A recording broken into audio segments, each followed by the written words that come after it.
തരിക്കഞ്ഞി നല്ല ഹെൽത്തി ആക്കാൻ ഈ രീതിയിലും കൂടെ ഒന്ന് ട്രൈ ചെയ്ത് നോക്കുക കേട്ടോ.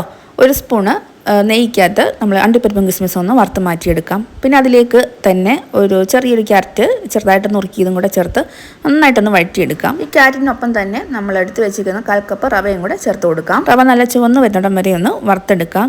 നന്നായിട്ട് വറുത്ത് വന്നതിന് ശേഷം ഇതിലേക്ക് നമുക്ക് പാല് ചേർക്കാം. ഞാനിവിടെ ഒരു 1.5 കപ്പ് അളവിലുള്ള പാലാണ് ചേർത്തേക്കുന്നത്. ആ പാല് ചേർത്തതിന് ശേഷം ഇതിലേക്ക് മധുരത്തിന് ആവശ്യമായിട്ടുള്ള പഞ്ചസാരയും കൂടെ ചേർത്ത് കൊടുക്കാം. പഞ്ചസാര ചേർത്തതിന് ശേഷം നമുക്കിതിലേക്ക് 2 ഏലക്ക ചതച്ചതും കൂടെ ഇട്ട് കൊടുക്കാം. എന്നിട്ട് തിളപ്പിക്കാൻ വെക്കാം. ഈ പാല് തിളച്ച് വരുമ്പോഴത്തേക്കും റവ നന്നായിട്ട് കുറുകാൻ തുടങ്ങും. അപ്പോൾ അതിനനുസരിച്ച് നമുക്ക് വെള്ളം ചേർത്ത് കൊടുക്കാം. ഞാനിവിടെ പാലെടുത്ത അതേ അളവിൽ തന്നെ വെള്ളവും ചേർത്ത് കൊടുക്കുന്നുണ്ട്.